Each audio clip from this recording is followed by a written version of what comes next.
The sky was dark and quiet when Mira woke up in her small room inside the wooden farmhouse that stood on the far edge of New Alaska Colony, surrounded by tall trees and soft snow that never melted even in summer. She looked outside the window and saw the stars blinking like tiny lights far away, but something did not feel right to her, and her heart began to beat a little faster as if it already knew what was coming.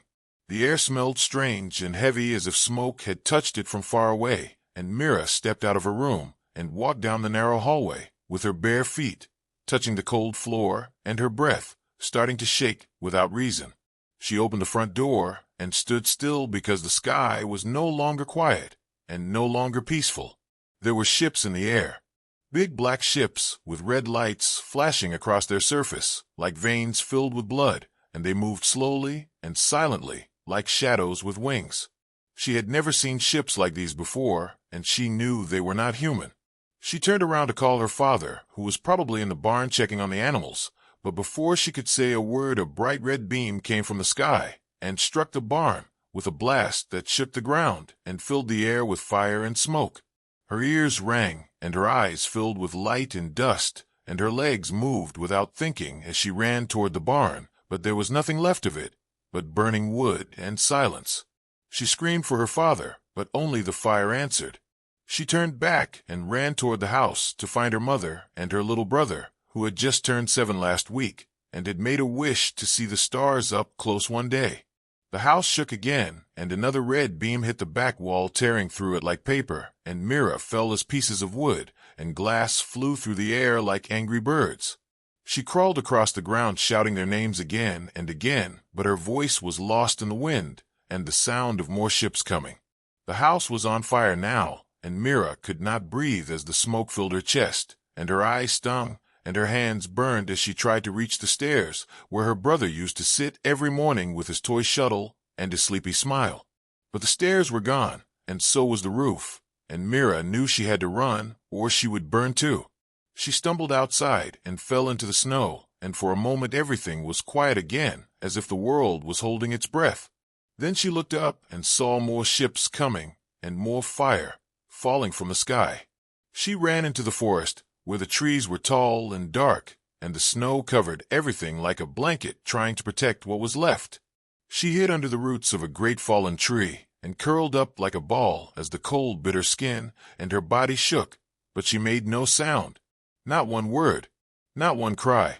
The sky above the trees turned red and orange, and then black, and the ground trembled as the colony was destroyed piece by ships that made no sound and showed no mercy. She stayed there the whole night, holding her knees and trying not to think, trying not to remember the last time her mother hugged her, or the sound of her father laughing at dinner, or the way her brother always called her Mira Star and told her she would fly someday. But the images came anyway like fire in her mind, burning everything. She did not sleep. She did not eat. She did not move. When the sun came back, it brought no warmth, only silence and smoke and the smell of death. Mira climbed out of the roots and looked toward what used to be her home. There was nothing left. No house, no barn, no people, no sounds, only ash and snow and twisted metal and pieces of her life scattered across the ground like broken dreams. She walked through the ruins slowly, like a ghost looking for something to hold onto, but there was nothing left to hold. She found her brother's toy shuttle half buried in the snow, its wings melted and black. She picked it up and held it close, and for the first time her eyes filled with tears, but they did not fall. She just stood there staring at the sky, waiting for the ships to return, but they were gone now, leaving behind only pain. 3 days passed, and Mira did not speak to anyone, because there was no one to speak to. She stayed near the edge of the forest, watching the ruins, watching the sky, watching the silence. Then a sound came. Not the sound of death, but the sound of hope. A human ship from the Earth Alliance landed near the ruins, with a soft hum and gentle lights, and men in white suits came out calling for survivors. They found her standing alone with the toy shuttle still in her hand, and her face covered in ash, and her eyes red but dry. They asked her name, but she said nothing. They gave her water and food, and wrapped her in a blanket, but she did not move. She just stared at the ship that had brought them and the symbol of Earth painted on its side. They took her inside and gave her a bed and warm clothes, but she could not sleep. One soldier whispered to another that she was the only one left, the only survivor of the new Alaska colony. They said it was a Takaran attack, and that this was the third colony hit this month. But Mira did not listen to their words. She was listening to the silence inside her. She was listening to the fire that had started to grow behind her silence. Not a fire of pain, not a fire of tears, but a fire of something deeper, something colder, something that would not fade. She did not cry. She did not scream. She just waited. And in that waiting, the fire inside her kept growing. The ship that took Mira away from the ruins was quiet inside with soft lights and low voices, and the smell of metal and medicine filling the air, as if trying to hide the truth of what happened outside. She sat in the corner of the medical bay with her knees pulled close, and her arms wrapped around the toy shuttle she found near the ashes of her home, and her eyes did not blink often as she stared at the silver walls that hummed like a machine breathing in sleep. The doctors came and went with scanners and soft words and warm blankets, and they offered her food and asked her questions, but Mira said nothing because there was nothing left to say, and her voice was still hiding somewhere inside her chest, behind the fire and smoke and silence. Captain Linus watched her from a glass window just outside the room with arms crossed and worry drawn across his face like a shadow that would not leave, and his second officer stood beside him with a report in his hand and sadness in his voice. Only one girl survived, so the entire colony is gone, and the scans show no signs of other life, not even heat, not even movement. Captain Linus nodded once and turned away, because he had seen this before, but not like this, not this silent, not this cold. He had seen children cry and scream and shake, but never one who just stared as if her soul had left and only her body remained. He walked into the room slowly and sat across from her, not too close, not too far, and placed a ration bar and a small bottle of water on the bench between them, and then he looked at her not like a soldier or a stranger, but like someone who once had a daughter too. "I know it hurts," he said, and though his voice was soft it had weight like a stone falling through still water. She did not move, but her eyes shifted just slightly toward the food, and then back to the wall. He didn't push, he didn't repeat. He just stayed for a minute, then left, and said to the crew, "Give her time, give her space." The ship reached the Earth Alliance recovery station in orbit around Mars after one long day, and Mira was moved to a quiet room with soft white walls and fake sunlight that never changed, and nurses who smiled too much and whispered when they thought she was asleep. One of them, a young woman named Juno, started visiting Mira, more often sitting near her bed reading from old storybooks with calm voices that filled the room like warm wind, and sometimes she would bring puzzles and small paints and show her how to make pictures without words. Mira still didn't speak, but she listened, and sometimes she would move the puzzle pieces, and sometimes her fingers would press color onto paper, and though her face stayed still, something inside her was watching everything, learning everything, and not forgetting a single detail. Juno noticed how sharp her eyes were, how she never looked away from the things that mattered, and how she always finished the puzzles faster than expected, even without asking for help. "You're special, Mira," she said one day, placing a soft hand on her shoulder, and for a second Mira looked up, not with emotion, not with joy or sadness, but with awareness, like a soldier seeing a target and measuring its weight. 3 weeks passed, and Earth Alliance Command made a decision. Mira could not stay in recovery forever, and she had no surviving family, no home, no ties, and no words. But she had something else. She had purpose. They offered her a place in the Children of Valor program, a rare training path for young survivors of alien attacks, designed for those who lost everything and had nothing left to lose. Some said she was too young, some said it was too dangerous, but Captain Linus signed her form himself and said, "This one has the eyes of a storm, and if we turn her away, we waste the wind." The day she left the station, Mira was handed a small bag with clothes and a data pad and the same toy shuttle she had held all those days, her only memory of the world before the fire. She stepped onto the drop ship without hesitation and did not look back as it flew toward the Earth Alliance Academy, hidden deep in the mountains of Luna, where the stars always hung low and the nights were always long. The academy was not like other schools. There were no music classes, no parties, no lazy mornings. It was cold and hard and full of training and drills and tests that pushed body and mind to the edge. The first day the instructors told her name, rank, status, and purpose. You are Mira, no last name, no background, no record your past is ash, your future is fire. She listened and nodded once. She did not speak, but she followed orders better than anyone, and within weeks she was running faster, shooting straighter, and surviving longer than cadets twice her size. The instructors took notice. They started watching her more closely, testing her more heavily, and calling her the ghost of New Alaska. Her squad did not like her at first. She was too quiet, too strange, too fast. But over time they began to respect her. One by one they saw that she never failed them in drills, never left anyone behind, and never backed down even when her hands bled and her breath broke in the cold air. One night, during storm training on the frozen cliffs of Sector 9, her teammate Cam slipped and nearly fell off the edge, but Mira caught his arm with one hand and held him for 10 long seconds before pulling him back without a word. From that day they followed her lead, even though she never asked for it. Though she still did not speak, the instructors allowed her to advance and gave her access to higher-level combat simulations where she fought virtual enemies with speed and focus that made seasoned soldiers pause. She studied alien biology, battle tactics, starship engineering, and war psychology, and passed every test without delay. She was still young, still growing, still silent, but inside her something was changing. The fire had not faded. It had taken shape. And one day, as she stood alone in the VR chamber, surrounded by the burning images of a colony under attack, she finally opened her mouth. Only 3 words. I remember everything. From that moment the Academy began preparing her for something greater.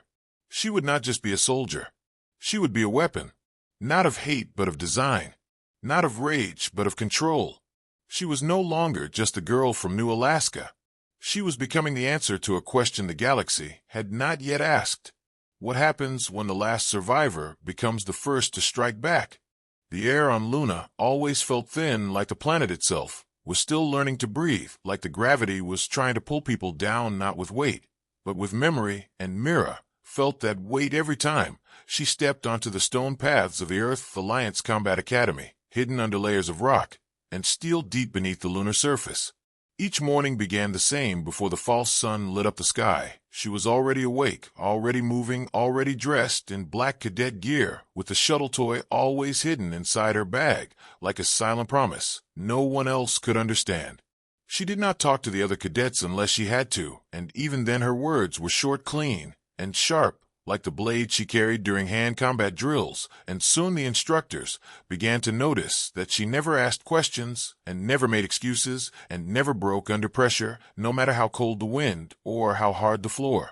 The first year was about survival, and most cadets cried at night when no one was watching. Some dropped out after the mountain run, where the air froze inside their lungs, and the climb never seemed to end, but Mira did not cry, and she did not fall, and when others stumbled, she simply moved around them like water around stone, and kept going.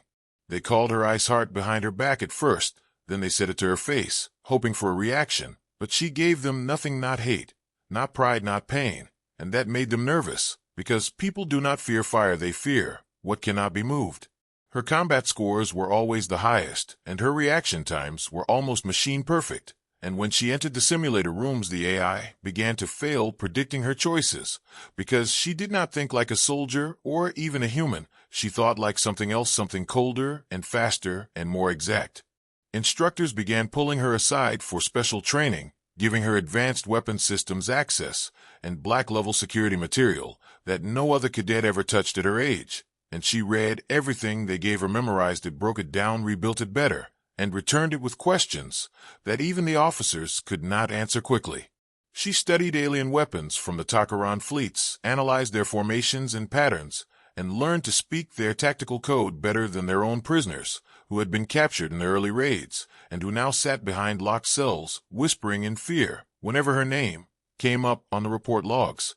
She was still young, barely 17, but her name was already in the secure files of the Earth Alliance War Command tag, not as a cadet, but as a possible deep asset for future field command operations, and every week her file grew thicker, with notes from generals and analysts who could not decide if she was a gift or a risk. She was not just fast, she was focused. And she was not just skilled, she was intentional. And she did not just survive, she adapted. And over time the academy began to shift around her, not officially, but naturally, like gravity forming around a new planet. Other cadets began following her lead during simulations, even the older ones, even the loud ones. And when she spoke, they listened not because they liked her, but because she was always right. And in battle, that was more important than friendship or fear. By her second year, they gave her a squad of her own and named it Echo 9, a unit designed to handle black missions inside the most dangerous sectors of space. And her squad members were not chosen by rank or test scores, but by one single condition: they had to survive 5 minutes with her in the ring during close combat drills, and most did not. Those who passed learned quickly that she did not shout orders or bark commands. She moved first, and they followed. And if they hesitated, she left them behind, not with cruelty, but with discipline, because war was not about feelings, it was about outcome.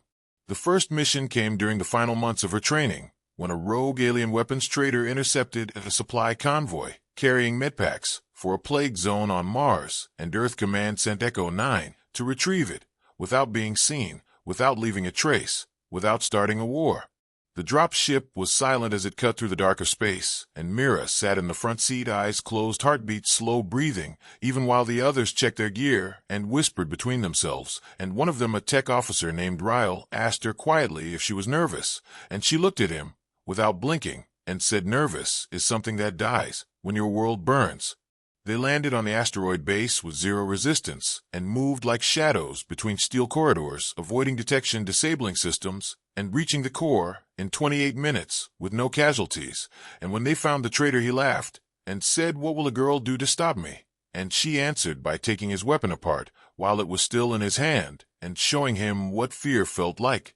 The mission was marked as a clean success, and her squad received their first level 5 commendation, and she was given temporary rank as sub-commander by direct order of Central Fleet Command.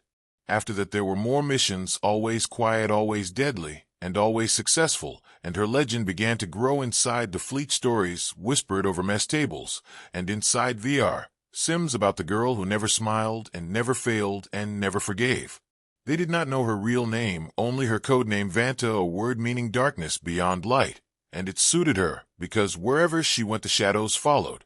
Her instructors tried to test her loyalty by creating false scenarios inside the training dome, showing her images of her family, offering her the chance to rewrite what happened. But she broke the simulation in 12 seconds and said, "The past is written, the future is mine." By the end of her 3rd year, she no longer needed orders. She was given objectives and freedom to reach them. And every time, she came back with results that no one else could match. She did not want praise. She did not want medals. She only wanted direction, a path to where the real enemy waited, where the Takarans still breathed and built and believed they were safe. In her room under the academy base, she had one thing on the wall, a map of the stars, with red lines drawn in her hand, showing possible routes to the Takaran core worlds, and under it one single line written in her own code that said, "They will learn." And so the girl who lost her world became the weapon Earth was shaping, not out of hate, but out of purpose, not out of revenge, but out of necessity, and the galaxy had no idea what was coming next. The first time Mira stood inside the Earth Alliance intelligence core, the room felt colder than Luna's surface, and yet she did not shiver, not because of the temperature, but because she knew this was where the real war began, not with weapons, not with fleets, but with information that could destroy civilizations without a single shot. Screens lined the walls showing streams of alien text, intercepted signals, star maps, and faces of species most humans had never seen, and standing among them were the minds that never stepped on battlefields, but had won more wars than any soldier ever could. She was called there not for her service record, not for her missions, but because she had survived something no one else had, and now the analysts needed her. They needed her memory, her pain, her truth.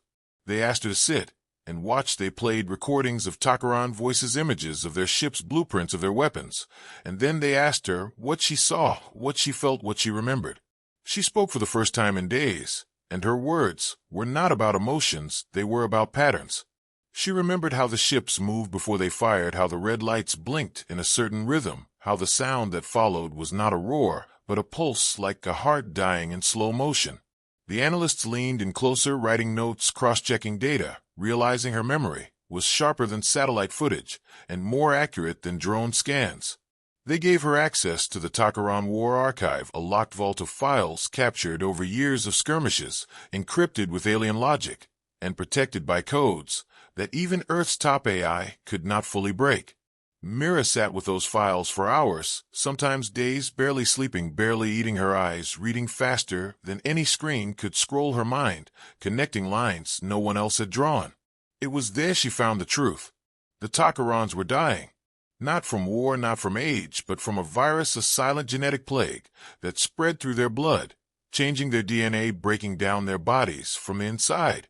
Their worlds were falling apart, not because of enemies, but because their own evolution had betrayed them, and every cure they tried only made things worse, accelerating the collapse of their population. Desperate and afraid, they looked outward and saw Earth's colonies as perfect replacements, untouched by the disease, rich in air and water and food, and weak in defense.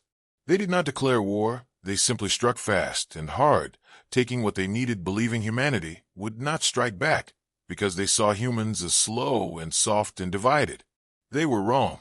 Mira read transcripts of their internal messages, their war councils, their scientists arguing with their generals, their leaders, whispering about extinction and sacrifice, and in those words she found no sorrow, no guilt, only cold calculation. They chose to kill because they could, and they believed they would not be stopped. She closed the last file and sat in silence, and when the officers asked her what she thought, she said, "They are not dying fast enough."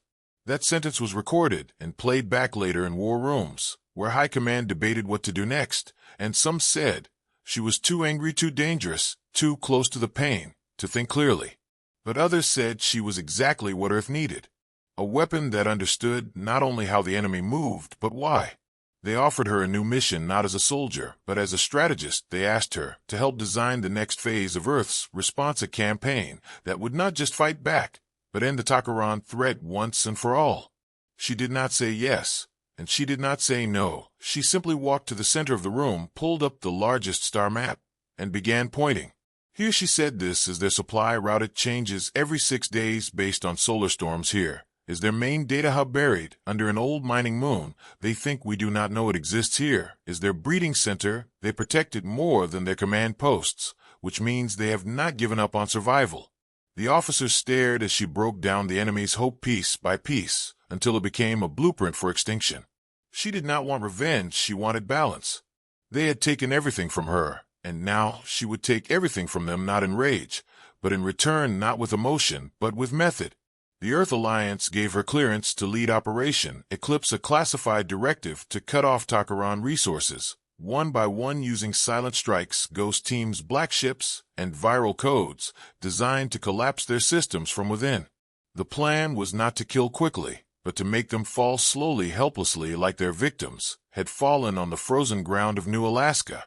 Mira trained the Eclipse units herself, choosing only those who had survived, lost, those who had been broken and remade in the fire of war, those who would follow her not out of fear, but out of belief.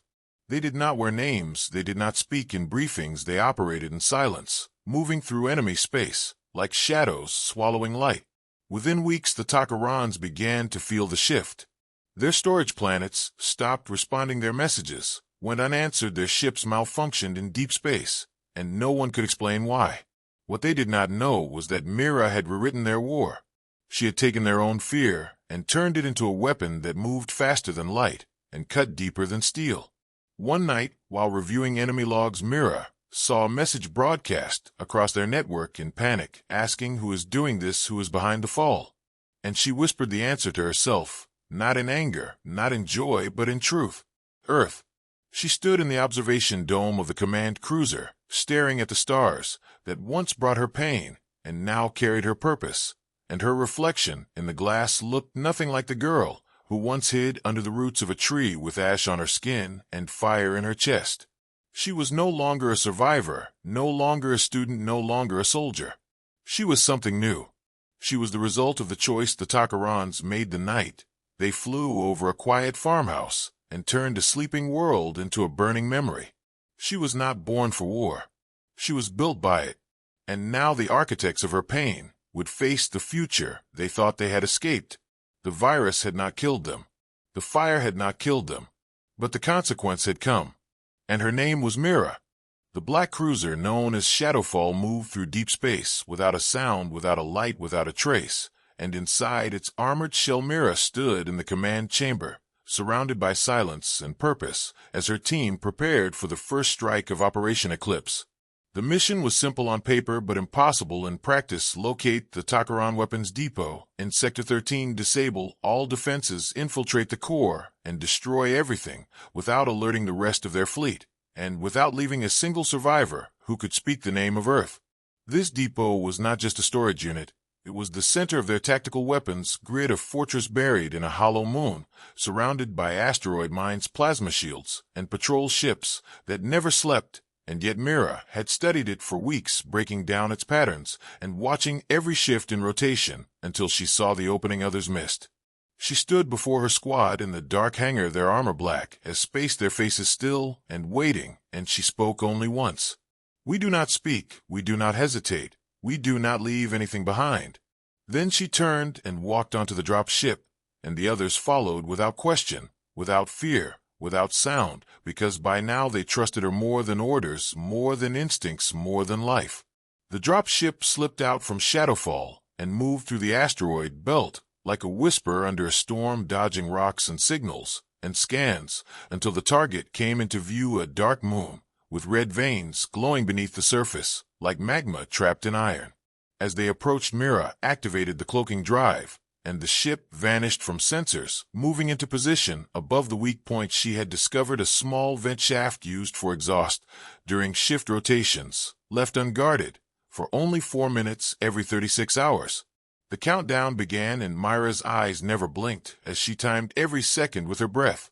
When the shaft opened, she gave a single nod, and her team launched into the void, moving with magnetic grips along the moon's surface, crawling like shadows toward the opening and slipping inside one by one, without noise, without pause. Inside the depot, the corridors were narrow and cold, and lit with pulsing blue lights that followed a rhythm almost musical, but behind that rhythm Mira heard something else, the quiet hum of danger, the pulse of power, ready to awaken and strike. She signaled to her tech officer, who deployed signal scramblers and EMP pods, disabling internal cameras and locking doors behind them as they moved deeper toward the core. Every hallway was a puzzle, every turn a trap, and yet they moved like they had trained for this all their lives, because Mira had shown them the maps drawn from memory, built from pain, burned into focus. At the center of the depot stood a control tower, surrounded by reactors and weapon stockpiles, and guarded by 6 Takaran sentinels, taller than men, with armor thick as tanks and eyes like burning knives. But Mira did not stop.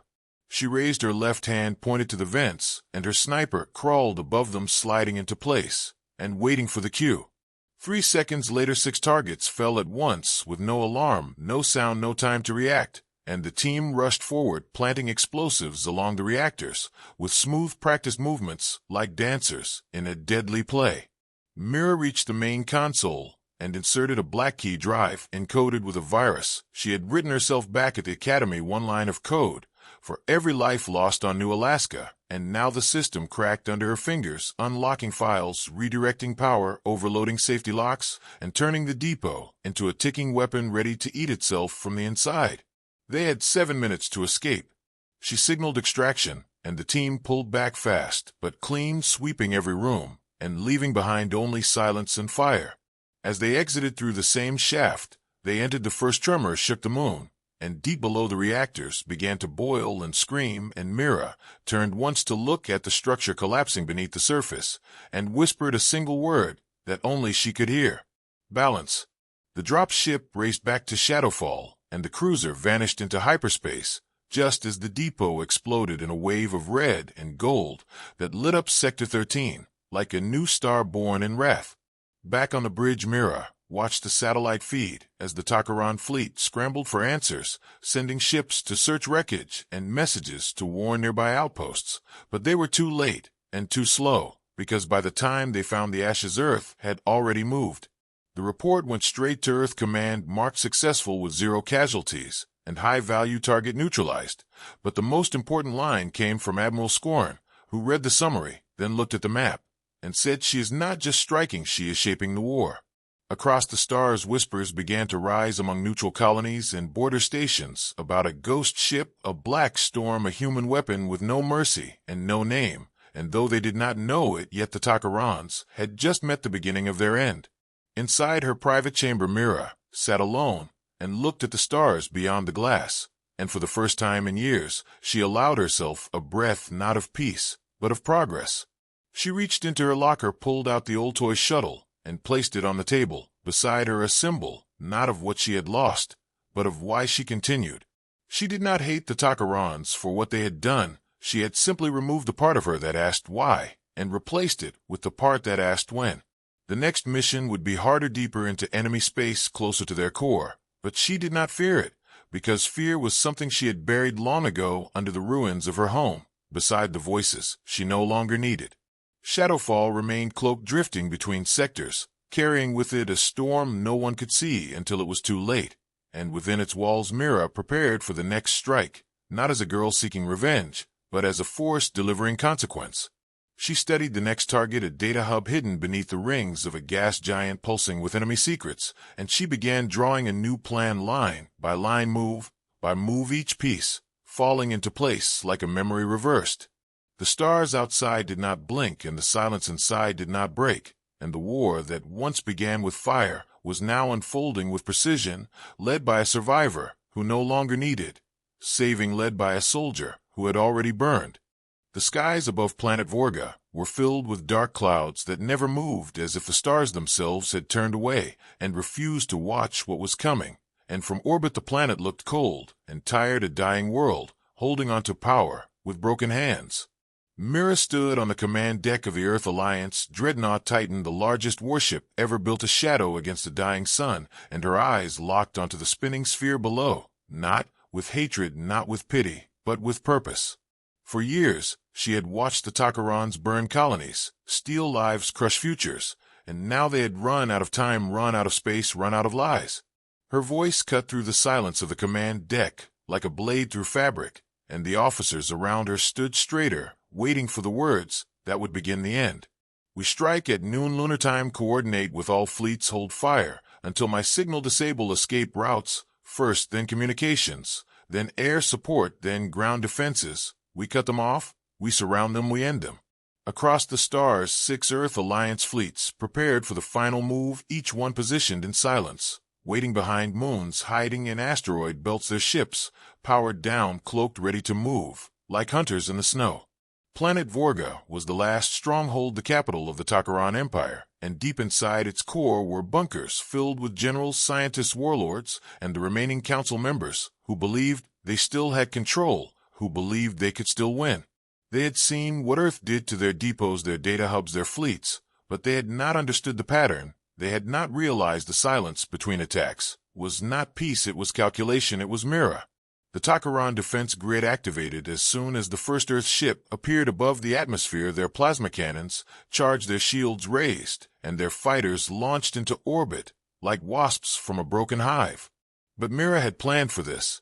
She waited until the last ship was in position, then spoke one word into her comm link, and across the void of space 1,000 lights came alive as Earth's fleets uncloaked and moved forward in perfect silence, in perfect formation.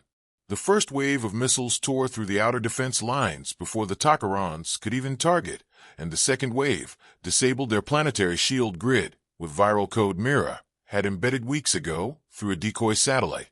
Then came the dropships, fast and black, carrying soldiers trained under eclipse, carrying weapons built for one purpose, carrying orders that came straight from Mira herself.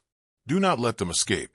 Mira did not join the ground assault at first. She stayed aboard the Titan, watching the battle unfold across a dozen screens, her mind calculating every move, every failure, every adjustment, like a composer listening to a war symphony written in fire.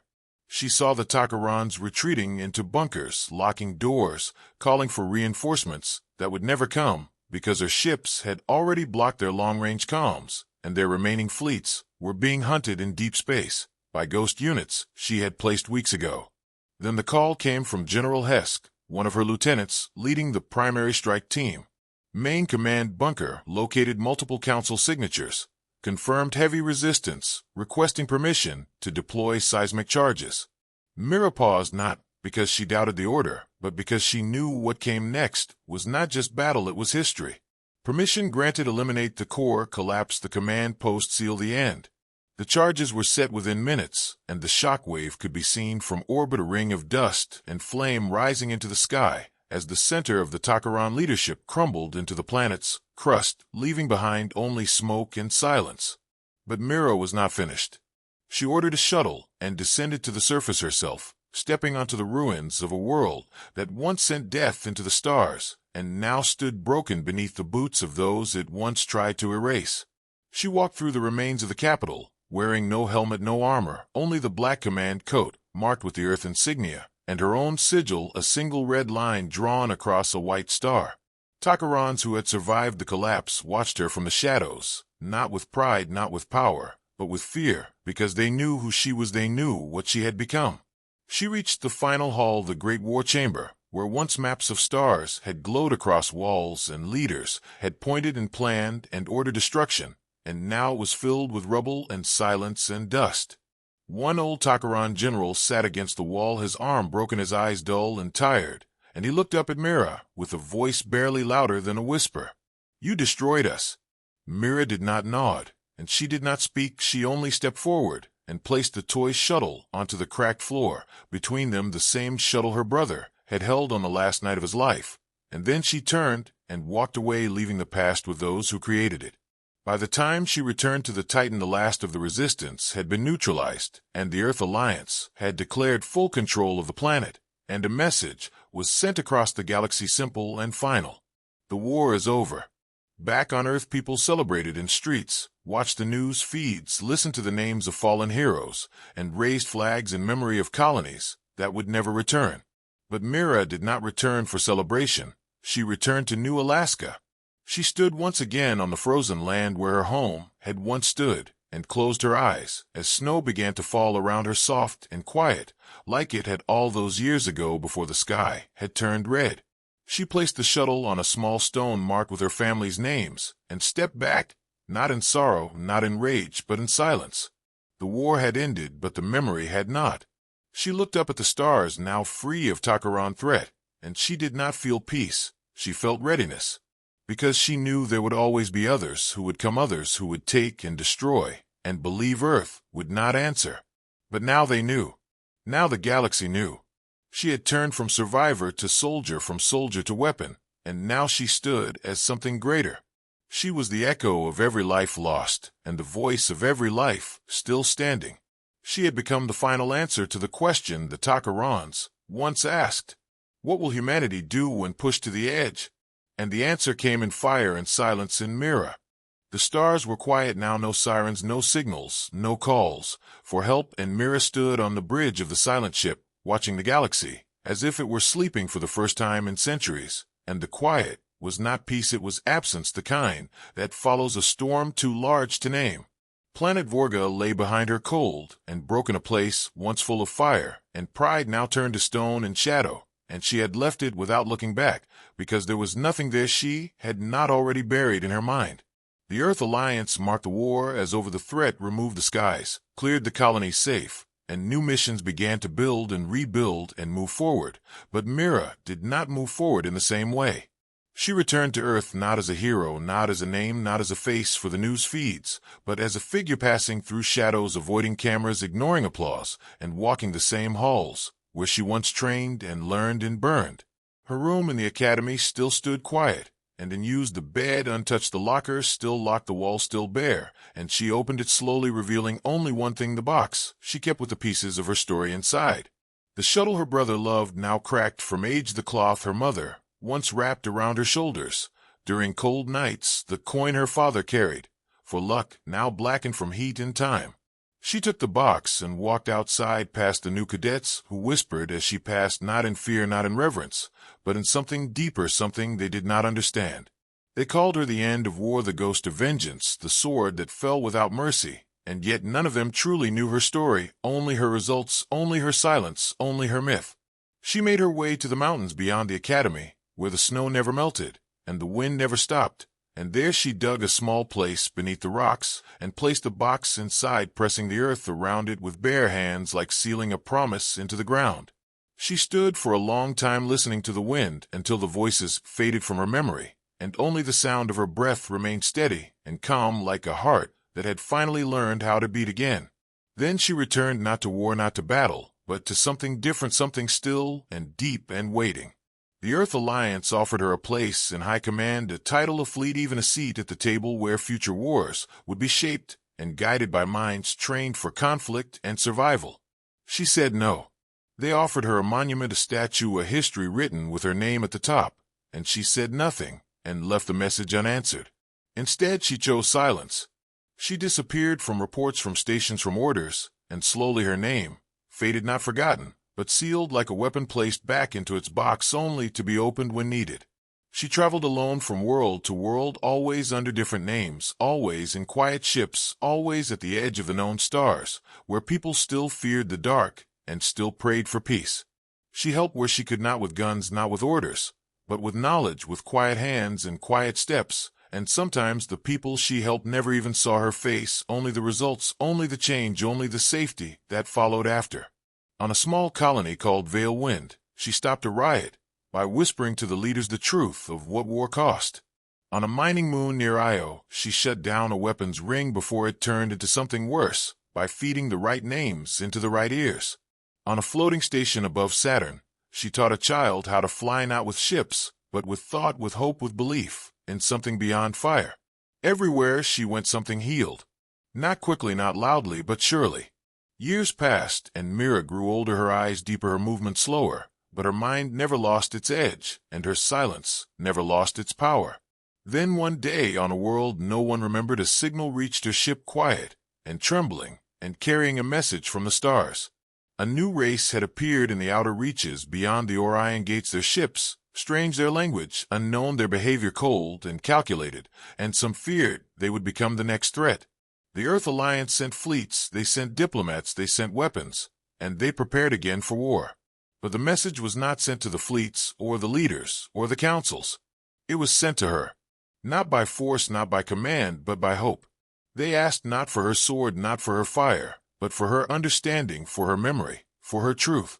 Mira sat in the quiet room of her ship, reading the words again, and then she stood, walked to the observation window, and looked at the stars.